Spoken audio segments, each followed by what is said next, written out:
Welcome back to Mozzie Sales. Another fantastic day of racing.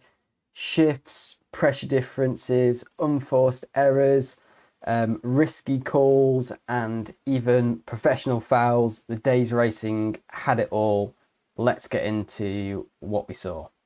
So first of all, race one. The big call was obviously Emirates Team New Zealand with the smaller jib. I think not just one code down, but definitely two, maybe even three jib sizes down. A huge call in that light breeze. But I think what Emirates Team New Zealand realised was they do have a slightly quicker but lower mode, and a smaller jib accentuates that. Obviously, if you've got a really quick but low mode, then it makes it harder for a boat that goes high and a little bit slower to foot off and match you, even if it's not what the AI predicts is the best kind of lap time boat. So I think that was a bit of the philosophy for Emirates Team New Zealand heading into that race, was just to roll the dice a little bit, differentiate themselves from Luna Rossa a little bit more and see what would come of it. So big risk from their point of view, but it paid off.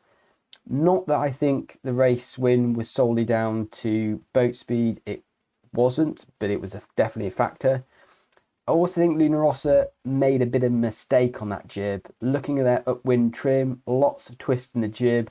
Looks like they're struggling to flatten it off and lock it down. So definitely carrying a little bit too much canvas in that first race, slowing them down. So not only were Emirates Team New Zealand made a good call and were probably a bit quicker and lower, but Luna Rossa maybe a little bit slower and higher than normal just due to the jib choices.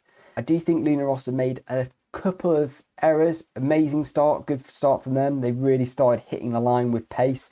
And I think we can say that Jimmy and Bruni are starting to get the better measure on the starts, but their covering tacks upwind weren't as well placed. If you're a slower boat, you don't want to tack up high of the other team. You want to tack low to stop Emirates Team New Zealand using that fast low mode asset. Now, Emirates can do a high mode, but it takes them a little while to get into it. And I think whilst their high mode is a match for Luna Rossa, it's not quicker. So if you can tack dead on their nose, then you prevent them from using that asset. So, and that allowed Emirates Team New Zealand just to foot off, open up the course and find a few passing lanes. Ultimately though, what won it for Team New Zealand in that first race was the JK. Hugely impressive manoeuvres there, and a lot of foil cant as well. 71 degrees foil cant, really raising that foil up, using it for all the lateral resistance around that leeward mark, spinning them into a JK. I think the JK is a bit of a gain. If you're down speed for a mark rounding, then you might as well get an attack at the same time as well. If you can stay on the foils and if you can get this lateral resistance to make the tight turn.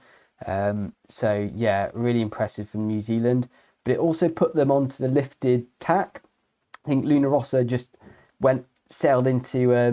sailed that tack a bit too long, headed into the header for a little bit too long. And normally you do stick your nose into a header just to get solid into it before tacking, but Luna Rossa just a bit too far. Port tack was the long tack. The wind had already gone left, and if it's already gone left, then you think on average the next thing it might do is flick back right a little bit. Maybe Luna Rossa were thinking about the longer term trend, which was left. However, we saw a flick right as he made the way up the middle of the course.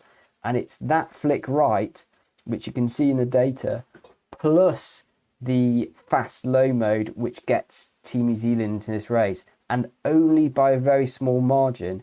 Luna Rossa still almost got the port crossing. It was close.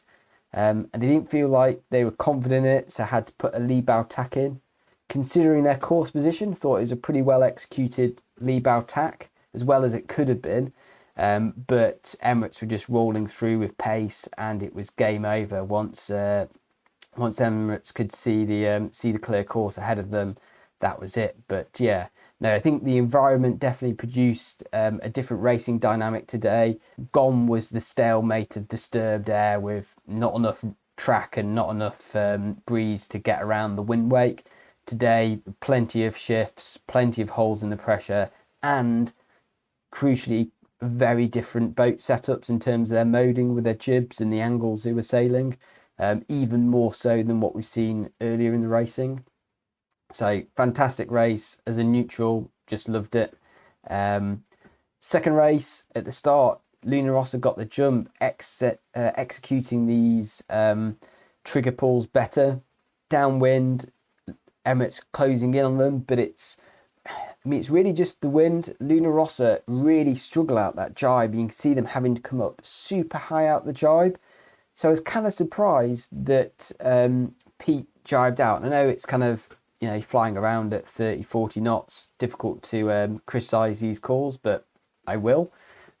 Think really Pete should have twigged the reason that they closed up on Luna Rossa so much was that Luna Rossa had jibed in a bit of a hole on that boundary. So it was an odd decision for them to jibe back.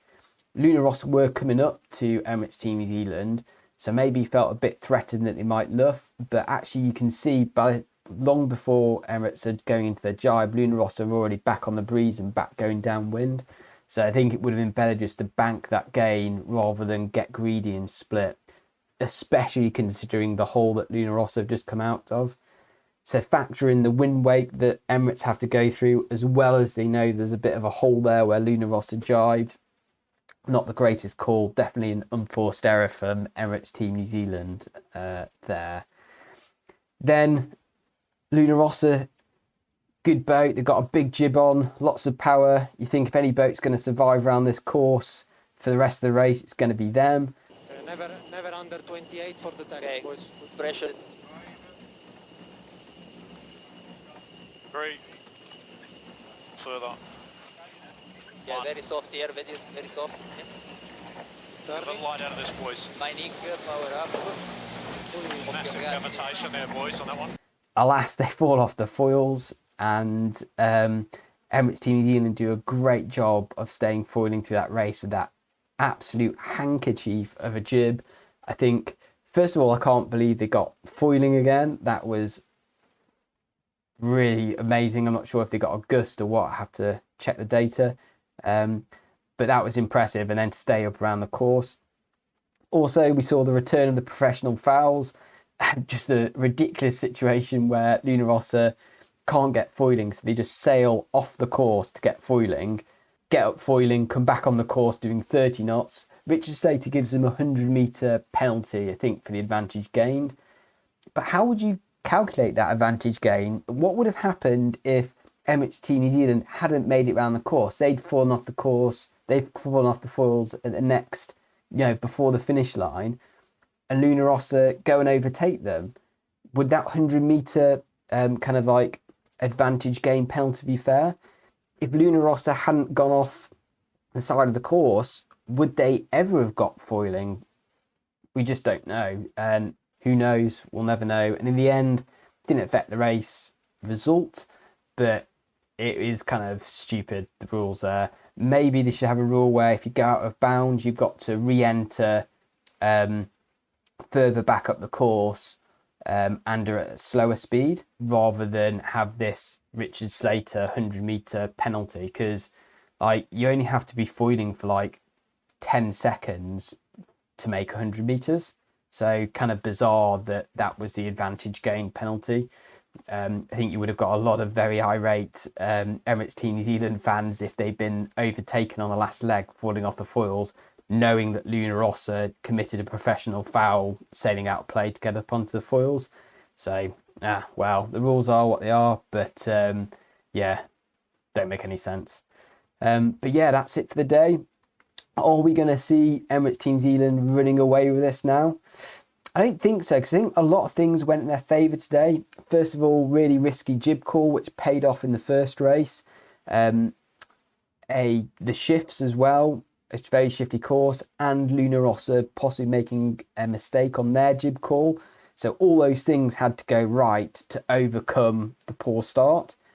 The second race, again, wrong call on the jib, and they just kind of got lucky that Luna Rossa fell off the foils at the top of the course where it was almost impossible to get foiling again, rather than midway down where Emirates did, where it was possible to get foiling again. So again, they kind of rode the luck. which suggests to me this event isn't over. I can see Luna Rossa winning races again. There's no reason why they wouldn't go 2-0 tomorrow. So really looking forward to more racing. I'm super enjoying some shifts and some changes in pressure. Really opens up the races, and yeah, hopefully we see a bit more differentiator in terms of the jib sizes again, because I think that added to the dynamic as well. So yeah, great days racing. Thanks for watching, and I'll catch you again tomorrow.